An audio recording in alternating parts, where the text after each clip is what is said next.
Recent ആയിട്ട് Saudi Prometric എക്സാമിന് ചോദിച്ച ഒരു ക്വസ്റ്റ്യൻ ആണ്. ഇൻഫീരിയർ വ്യൂ എന്ന് വെച്ചാൽ താഴെ നിന്ന് നോക്കുമ്പോൾ, അതായത് ഈ ഒരു സ്കള്ളിന് നമ്മൾ ഇങ്ങനെ നോക്കുമ്പോഴത്തേക്ക് എങ്ങനെയാണ് നമ്മുടെ സ്കള്ള് നമുക്ക് കാണാനായിട്ട് കഴിയുക. നോക്കിയേ. Hi all, welcome back to Edus international academy. So നമ്മൾ ഇന്ന് ഡിസ്കസ് ചെയ്യാനായിട്ട് പോകുന്നത് റീസെന്റ് ആയിട്ട് സൗദി പ്രോമെട്രിക് എക്സാമിന് ചോദിച്ച ഒരു ക്വസ്റ്റ്യൻ ആണ്. സോ ക്വസ്റ്റ്യൻ നമുക്ക് നോക്കാവേ. So a nurse is assigned to care for 8-year-old child with diagnosis of basilar skull fracture.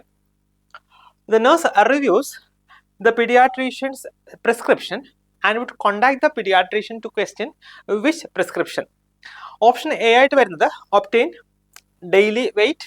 Option B provide clear liquid intake. Option C nasotracheal section as needed. Option D maintain a patent intravenous line. അപ്പൊ നമുക്ക് നോക്കാം. ഇത് ഒരു paediatric നിന്നുള്ളൊരു question ആണല്ലേ, paediatric ന്യൂറോളജിയിൽ നിന്നുള്ള question ആണ്. So എന്താ പറഞ്ഞേക്കുന്നത്, ഒരു കുഞ്ഞ് അഡ്മിറ്റ് ആയിരിക്കുകയാണ്. സോ അതിന്റെ ഡയഗ്നോസിസ് വരുന്നത് ബേസിലാർ സ്കൾ ഫ്രാക്ചർ അല്ലേ. എന്താണ് ബേസിലാർ സ്കൾ ഫ്രാക്ചർ എന്ന് വെച്ചാൽ സ്കള്ളിന്റെ ബേസിൽ അല്ലെ, സ്കള്ളിന്റെ ബേസിൽ ഉണ്ടായിരിക്കുന്ന ഫ്രാക്ചർ ആണ്. സോ ആ കുഞ്ഞിനെ കെയർ ചെയ്യുന്ന ഒരു പീഡിയാട്രിക് നേഴ്സ് ഫയൽ നോക്കുമ്പോഴത്തേക്ക് ഏത് പ്രിസ്ക്രിപ്ഷൻ ആണ് അല്ലെങ്കിൽ ഏത് റെക്കമെൻഡേഷൻ ആണ് നമ്മൾ പീഡിയാട്രീഷ്യനെ ക്വസ്റ്റ്യൻ ചെയ്യാനായിട്ടുള്ളത്, അല്ലെങ്കിൽ ഏത് റെക്കമെൻഡേഷൻ ആണ് കറക്റ്റ് അല്ലാതെ ഉള്ളത് നമുക്ക് നോക്കാം. അതായത് ഒന്നാമത് പറഞ്ഞിരിക്കുന്നത് ഡെയിലി വെയിറ്റ് ഒബ്റ്റെയിൻ ചെയ്യുക. രണ്ടാമത്തെ ഓപ്ഷൻ ബിയിൽ പറഞ്ഞിരിക്കുന്നത് ഒരു ക്ലിയർ ലിക്വിഡ് ഇൻടേക്ക് പ്രൊവൈഡ് ചെയ്യുക. ഓപ്ഷൻ സിയിൽ പറഞ്ഞിരിക്കുന്നത് naso tracheal section as needed കൊടുക്കുക. ഓപ്ഷൻ ഡിയിൽ പറഞ്ഞിരിക്കുന്നത് ഒരു പേറ്റന്റ് ആയിട്ടുള്ള IV ലൈൻ മെയിൻറ്റെയിൻ ചെയ്യുക.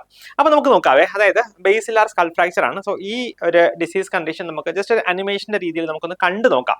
എങ്ങനെയാണ്, എന്താണ് ഈ ബേസിലാർ സ്കൾ ഫ്രാക്ചർ, അങ്ങനെ സ്കൾ ഫ്രാക്ചർ വന്നിട്ടുണ്ടെങ്കിൽ എന്തൊക്കെ മാനിഫെസ്റ്റേഷൻസ് ആണ് കുഞ്ഞുങ്ങൾക്ക് ഉണ്ടാവുക എന്നുള്ളത് നമുക്കൊന്ന് കണ്ടു നോക്കാം. യെസ്, നമ്മൾ ഈ കാണുന്ന പോലെ ഇതാണ് നമ്മുടെ ഒരു സ്കള്ളിന്റെ ഒരു അനിമേഷൻ എന്ന് പറയുന്നത്. നോക്കിയേ, ഇത് നമ്മുടെ ഒരു ആന്റീരിയർ വ്യൂ ആണ് അല്ലേ. എന്ന് വെച്ചാൽ മുന്നിൽ നിന്ന് നിങ്ങൾ ഇങ്ങനെ നോക്കുകയാണെങ്കിൽ മുന്നിൽ നിന്ന് കാണുന്ന ഒരു വ്യൂ ആണ് ഇത്, ആന്റീരിയർ വ്യൂ. ഇത് ലാറ്ററൽ സൈഡ് വ്യൂ ആണ് കേട്ടോ, ലാറ്ററൽ വ്യൂ ആണ്. അതായത് നമുക്ക് ലാറ്ററൽ വ്യൂയിൽ നോക്കുമ്പോഴത്തേക്ക് എസ്പെഷ്യലി ഈ സ്വീച്ചേഴ്സ് ഒക്കെ വളരെ നന്നായിട്ട് കാണാൻ പറ്റും അല്ലെ, സ്വീച്ചേഴ്സ് കാണാൻ പറ്റും. ഇതൊരു പോസ്റ്റീരിയർ വ്യൂ ആണ്. ഞാൻ ആക്ച്വലി കാണിക്കാൻ ഉദ്ദേശിച്ചത് ഇതല്ല, ഇൻഫീരിയർ വ്യൂ എന്ന് വെച്ചാൽ താഴെ നിന്ന് നോക്കുമ്പോൾ, അതായത് ഈ ഒരു സ്കള്ളിന് നമ്മൾ ഇങ്ങനെ നോക്കുമ്പോഴത്തേക്ക് എങ്ങനെയാണ് നമ്മുടെ സ്കള്ള് നമുക്ക് കാണാനായിട്ട് കഴിയുക. നോക്കിയേ, ഇതാണ് ഒരു ഇൻഫീരിയർ വ്യൂ എന്ന് പറയുന്നത്. നോക്കിയേ, അപ്പം നമ്മൾ പറഞ്ഞു എന്താണ്, നമ്മുടെ കുട്ടിക്ക് ബേസിലാർ സ്കൾ ഫ്രാക്ചർ ആണല്ലേ. അപ്പോൾ ബേസിലാർ സ്കൾ ഫ്രാക്ചർ എന്ന് പറയുമ്പോൾ ആ ബേസ് ഓഫ് സ്കള്ളിന്റെ ഇതാണ് ബേസ് ആയിട്ട് വരിക. സോ ഇവിടെയാണ് ഫ്രാക്ചർ വന്നിരിക്കുന്നത്. അപ്പൊ നോക്കിയേ, ഇവിടെ ഫ്രാക്ചർ വന്നു കഴിഞ്ഞാൽ എന്താ സംഭവിക്കുക, ഈ ബേസിന്റെ മുകളിലാണ് നമ്മുടെ ബ്രെയിൻ ടിഷ്യൂസ് കാര്യങ്ങളൊക്കെ ഇരിക്കുന്നത് അല്ലെ. ബ്രെയിൻ ടിഷ്യൂസ് കാര്യങ്ങളൊക്കെ ഈ ഏരിയയിലാണ് ഇരിക്കുക. അപ്പൊ ബേസ് എന്ന് പറഞ്ഞാൽ ഏകദേശം ഈ ഒരു ഏരിയയിൽ വരും. സോ ഇവിടെ ഫ്രാക്ചർ ഉണ്ടായി കഴിഞ്ഞാൽ എന്താ സംഭവിക്കുക, അകത്തു നിന്ന് ബ്ലീഡിങ് കാര്യങ്ങളൊക്കെ എന്താ താഴേക്ക് വരും അല്ലെ. അതായത് ഈ ബേസിൽ കൂടെ, ബേസിൽ ലീക്കേജ് ആണല്ലോ ബേസിക്കലി ഫ്രാക്ചർ എന്ന് പറഞ്ഞു കഴിഞ്ഞാൽ. സോ ഇതിനകത്തുള്ള ഫ്ലൂയിഡ്സ് ലൈക്ക് ബ്ലഡ് വരാം, അതല്ലെങ്കിൽ CSF വരാം, നമ്മുടെ സെറിബ്രോ സ്പൈനൽ ഫ്ലൂയിഡ് ഒക്കെ ലീക്ക് ചെയ്തിട്ട് താഴേക്ക് വരാം. അതും അല്ലെങ്കിൽ നമ്മുടെ ടിഷ്യൂസ് അല്ലെങ്കിൽ ബ്രെയിൻ ടിഷ്യൂസ് തന്നെ വേണമെങ്കിൽ ഒന്നുകിൽ താഴേക്ക് വരാം, അല്ലെങ്കിൽ നമ്മുടെ മിഡ് ലൈൻ ഷിഫ്റ്റ് എന്നൊക്കെ പറയും. അതായത് നമ്മുടെ ബ്രെയിനിന്റെ ഒരു സൈഡിലേക്ക് ഷിഫ്റ്റ് ചെയ്ത് പോകാനുള്ള സാധ്യതയുണ്ട്. എന്ത് വന്നു കഴിഞ്ഞാലാണ് ഈ ബേസ് ഓഫ് ദ സ്കള്ളിൽ ഫ്രാക്ചർ വന്നു കഴിഞ്ഞാൽ. അപ്പൊ നിങ്ങൾ കൃത്യമായിട്ട് അറിഞ്ഞിരിക്കുക കേട്ടോ, ഇതാണ് ബേസ് ഓഫ് ദ സ്കള്ള് എന്ന് പറയുന്നത്. നമുക്കിനി നമ്മുടെ ജസ്റ്റ് ഈ ഒരു ഡിസീസ് കണ്ടീഷൻ വന്നു കഴിഞ്ഞാൽ, അതായത് ഈ ബേസിലാർ സ്കൾ ഫ്രാക്ചർ വന്നു കഴിഞ്ഞാൽ എന്തൊക്കെ മാനിഫെസ്റ്റേഷൻസ് കുഞ്ഞുങ്ങളിൽ ഉണ്ടാകുമെന്ന് നമുക്ക് നോക്കാം കേട്ടോ. അപ്പം ഈ ഒരു അനാട്ടമി ഏകദേശം മനസ്സിലായല്ലോ അല്ലെ. ഇനി നമുക്ക് എന്തൊക്കെ മാനിഫെസ്റ്റേഷൻസ് ഉണ്ടാകും എന്ന് നോക്കാം. അപ്പൊ നോക്കിയേ, നമ്മൾ കണ്ടു എന്താണ് ബേസിലാർ സ്കൾ ഫ്രാക്ചർ എന്ന് കണ്ടു. സോ ഞാൻ പറഞ്ഞു സ്കള്ളിന്റെ ബേസിലാണ് ഫ്രാക്ചർ വരിക. നമ്മുടെ CSF, അതായത് സെറിബ്രോ സ്പൈനൽ ഫ്ലൂയിഡ്, ബ്ലഡ് ഒക്കെ താഴേക്ക് വരാനുള്ള സാധ്യത ഉണ്ടല്ലേ. സോ അത് എങ്ങനെയായിരിക്കും താഴേക്ക് വരിക, അതായത് അത് താഴേക്ക് വരാനുള്ള റൂട്ട് എന്ന് പറഞ്ഞാൽ ഒന്നുകിൽ നോക്കിയേ ഈ മൂക്കിൽ കൂടെ വരാം അല്ലെ. അതിന് നമ്മൾ എന്താ പറയുക, അതിന് നമ്മൾ റൈനോറിയ എന്ന് പറയില്ലേ, റൈനോറിയ അല്ലെ. റൈനോ മീൻസ് നോസ് കേട്ടോ. അപ്പൊ നോസിൽ കൂടെ ബ്ലഡ് അല്ലെങ്കിൽ CSF വരുന്നതിന് നമ്മൾ റൈനോറിയ എന്ന് പറയും. സപ്പോസ് നോക്കിയേ ഇയറിൽ കൂടെയാണ് വരുന്നത് കേട്ടോ, ഇയറിൽ കൂടെയാണ് വരുന്നതെങ്കിൽ നമ്മൾ അതിന് എന്താ പറയുക, നമ്മളതിന് ഓട്ടോറിയ എന്ന് പറയും. എന്താണ്, ഇയറിൽ കൂടെയാണ് വരുന്നതെങ്കിൽ നമ്മൾ അതിന് ഓട്ടോറിയ കേട്ടോ, ഓട്ടോറിയ എന്ന് പറയും കേട്ടോ. ഓട്ടോ മീൻസ് ഇയർ കേട്ടോ, ഓട്ടോറിയ എന്ന് പറയും. അതും അല്ലെങ്കിൽ അതായത് ബേസിലാർ സ്കൾ ഫ്രാക്ചർ ഉണ്ടെങ്കിൽ ഒന്നുകിൽ കുഞ്ഞിന് റൈനോറിയ ഉണ്ടാകാം, അല്ലെങ്കിൽ ഓട്ടോറിയ ഉണ്ടാകാം. അല്ല എങ്കിൽ എന്താ സംഭവിക്കുക, നോക്കിക്കേ, ഇത് നമ്മുടെ ചെവിയാണല്ലേ, അതായത് പോസ്റ്റ് ഓറിക്കുലാർ എക്കൈമോസിസ് ഉണ്ടാകാം. പോസ്റ്റ് ഓറിക്കുലാർ എന്ന് പറഞ്ഞാൽ എന്താണ്?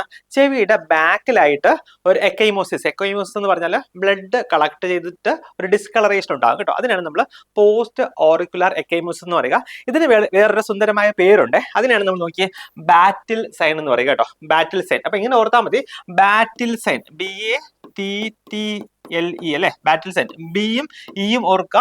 ബിഹൈൻഡ് ദ ഇയറിൽ എക്കൈമോസിസ് അല്ലെങ്കിൽ ഡിസ്കളറേഷൻ ഉണ്ടാകുക. ഇതിനാണ് നമ്മൾ ബാറ്റിൽ സൈൻ എന്ന് പറയുക. നോക്കിയാൽ അപ്പം ഇതാണ് ഒരു ബേസിലാർ സ്കൾ ഫ്രാക്ചറിന്റെ ഒരു ഇമേജ് എന്ന് പറയുക. അതായത് ഇവിടെ ഏതെങ്കിലും ഒക്കെ ഏരിയാസിലെ നമ്മുടെ കുഞ്ഞിന് അല്ലെങ്കിൽ പേഷ്യന്റിന് ഫ്രാക്ചർ ഉണ്ടാകും കേട്ടോ. അപ്പൊ നിങ്ങൾക്ക് ഏകദേശം ഒരു ഐഡിയ കിട്ടിയെന്ന് തോന്നുന്നു അല്ലെ, ഒരു ബേസിലാർ സ്കൾ ഫ്രാക്ചർ ഉണ്ടെങ്കിൽ അത് ഏതൊക്കെ രീതിയിലായിരിക്കും മാനിഫെസ്റ്റ് ചെയ്യുക. ഇത് കൂടാതെ നമ്മൾ നേരത്തെ പറഞ്ഞത് കൂടാതെ തന്നെ ഇനി വേറെയും മാനിഫെസ്റ്റേഷൻസ് ഉണ്ടാകാവേ. ലൈക്ക് നോക്കിയേ, ഒന്ന് റാക്കൂൺ ഐ കേട്ടോ. റാക്കൂൺ ഐ എന്ന് പറഞ്ഞാൽ എന്താണ്? ഈ കണ്ണിന് ചുറ്റും എഡിമ ഉണ്ടാകും. അതുകൂടാതെ എക്കൈമോസിസ് എന്ന് പറഞ്ഞാൽ ബ്ലഡ് പൂൾ ചെയ്തിട്ട് ഡിസ്കളറേഷൻ ഉണ്ടാകും കേട്ടോ.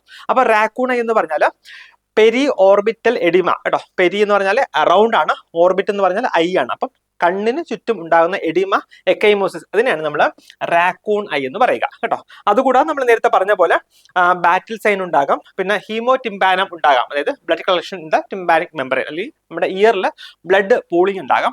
അതുകൂടാതെ ഞാൻ പറഞ്ഞല്ലോ CSF നോക്കിയാൽ CSF ഓട്ടോറിയ അല്ലെങ്കിൽ റൈനോറിയ ഉണ്ടാകാം. അപ്പൊ നമ്മൾ സാധാരണ നോക്കുമ്പോഴത്തേക്ക് ഈ ഇപ്പം പ്രാക്ടിക്കലി ഞാൻ പറയുകയാണ്, ഇതും റിലേറ്റ് ചെയ്തിട്ട് നമുക്ക് ക്വസ്റ്റ്യൻസ് ഒക്കെ വരാം. ഇപ്പൊ ഒരു കുഞ്ഞിന്റെയോ ഒരു പേഷ്യന്റിന്റെയോ ഒക്കെ മൂക്കിൽ കൂടെ അല്ലെങ്കിൽ ഇയറിൽ കൂടെയൊക്കെ ഡിസ്ചാർജ് വരികയാണ്. അപ്പൊ നമുക്കത് അറിയില്ല എന്താണ് ആ ഫ്ലൂയിഡ് എന്ന്.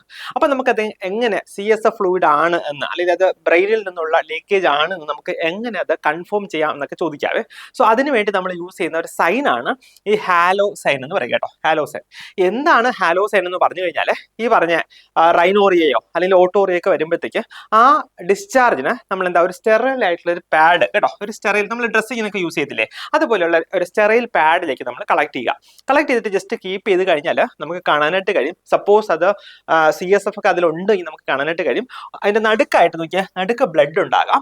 അതിന് കവർ ചെയ്തിട്ട് CSFന്റെ ഒരു ലെയർ, അതായത് നമ്മുടെ സെറിബ്രോ സ്പൈനൽ ഫ്ലൂയിഡിന്റെ ഒരു ലെയർ ഉണ്ടാകാം. അപ്പൊ നിങ്ങൾ ഓർക്കേണ്ടത് ബ്ലഡ് എപ്പോഴും സെന്റർ ഓഫ് അട്രാക്ഷൻ ആണ് അല്ലേ. അപ്പൊ അതുകൊണ്ട് തന്നെ ബ്ലഡ് നടുക്കുണ്ടാകാം, അതിന് ചുറ്റും CSFന്റെ ഒരു ലെയർ അല്ലെങ്കിൽ ഒരു കവറിങ് ഉണ്ടാകാം കേട്ടോ. അതിന് നമ്മൾ പറയുന്ന പേരാണ് ഹാലോസൈൻ കേട്ടോ. ഇമ്പോർട്ടന്റ് ആണ്, ഓർത്തോണം കേട്ടോ. അപ്പൊ ഹാലോസൈൻ ഉണ്ടാകാം.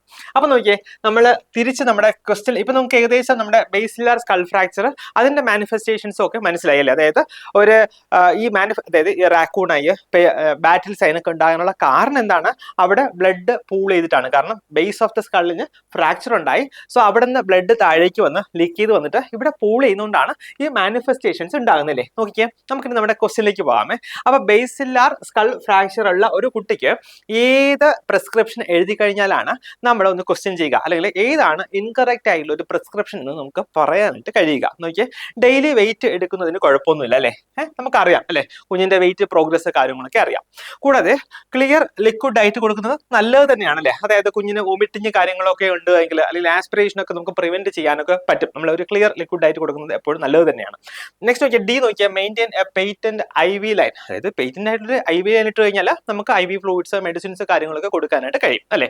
അതേസമയം നോക്കിയാൽ ഒരു നെയ്സോ ട്രക്കിയൽ സക്ഷൻ ചെയ്ത് കഴിഞ്ഞാൽ എന്താ സംഭവിക്കുക? അതായത് ഞാൻ അനിമേഷനിൽ കാണിച്ചു തന്നു അല്ലേ, നമ്മുടെ ആന്റീരിയർ വ്യൂവിൽ നോസ് കാണിച്ചു. നോസിന്റെ ഓറിഫൈസിൽ കൂടെ നമ്മൾ നെയ്സോ ട്രക്കിയൽ സക്ഷൻ എന്ന് പറഞ്ഞാൽ അതാണല്ലോ, നോസിൽ കൂടെ നമ്മൾ സെക്ഷൻ കത്തീറ്റർ ഇൻസേർട്ട് ചെയ്യും, അത് ട്രക്കിയ വരെ എത്തും അല്ലേ. സോ അതാണ് ബേസിക്കലി അതിന്റെ റൂട്ട് എന്ന് പറയുക. അപ്പൊ നോക്കിയേ, ഇവിടെ ബേസിലാർ സ്കൾ ഫ്രാക്ചർ ഉണ്ടെങ്കിൽ നമ്മൾ നോസിൽ കൂടെ നമ്മുടെ സെക്ഷൻ കത്തീറ്റർ ഇൻസേർട്ട് ചെയ്ത് കഴിഞ്ഞാൽ അത് നമ്മുടെ ബ്രെയിൻ ടിഷ്യൂസിലേക്ക് പോകാനുള്ള സാധ്യതയുണ്ട്. നോക്കിയേ, അങ്ങനെ ഈ കത്തീറ്റർ നമ്മുടെ ബ്രെയിൻ ടിഷ്യൂസിലേക്ക് അല്ലെങ്കിൽ ബ്രെയിൻ പാരൻകൈമയിൽ ഈ കത്തീറ്റർ എത്തിപ്പെട്ട് കഴിഞ്ഞാൽ അവിടെ കുഞ്ഞിന് ബ്രെയിൻ ഇൻഫെക്ഷൻ, അല്ലെങ്കിൽ നമ്മൾ എൻകഫലൈറ്റിസ് എന്നൊക്കെ പറയും അല്ലെ. എൻകഫലൈറ്റിസ് അതായത് നമ്മുടെ ബ്രെയിൻ പാരൻകൈമയുടെ ഇൻഫെക്ഷൻ ആണ്. അപ്പം ഇൻഫെക്ഷൻ ഒക്കെ ഉണ്ടാകാനുള്ള സാധ്യതയുണ്ട്. സോ ആ ഒരു ചാൻസ് നമ്മൾ എടുക്കാൻ പാടില്ല. അതായത് ഇങ്ങനെ ഒരു ഇൻഫെക്ഷൻ നമ്മൾ അറിഞ്ഞുകൊണ്ട് കുഞ്ഞിന് കൊടുക്കാൻ പാടില്ല. സോ അതുകൊണ്ടാണ് നമ്മൾ ഒരു നെയ്സോ ട്രക്കിയൽ സെക്ഷൻ നമ്മൾ ഒരിക്കലും ഒരു ബേസിലാർ സ്കൾ ഫ്രാക്ചർ ഉള്ള ഒരു പേഷ്യന്റ്, ഒരു കുഞ്ഞിനോ ഒരു പേഷ്യനോ നമ്മൾ അത് ചെയ്യത്തില്ല. സോ ഇവിടെ കറക്റ്റ് ആൻസർ ആയിട്ട് വരിക എന്താണ്? ഓപ്ഷൻ സി ആണ്. അപ്പം നിങ്ങൾക്ക് ഏകദേശം മനസ്സിലായിട്ടുണ്ടാവില്ലേ. അപ്പം ഈ ബേസിലാർ സ്കൾ ഫ്രാക്ചർ എന്ന് പറയുന്നത് വളരെ ഇമ്പോർട്ടന്റ് ആയിട്ടുള്ള ഒരു ടോപ്പിക്കാണ്. നമ്മുടെ എല്ലാ MOH എക്സാംസിനും റിപ്പീറ്റ് ആയിട്ട് ചോദിക്കുന്ന ഒരു ഏരിയ കൂടെയാണ് കേട്ടോ. അപ്പം നന്നായിട്ട് പഠിക്കുക.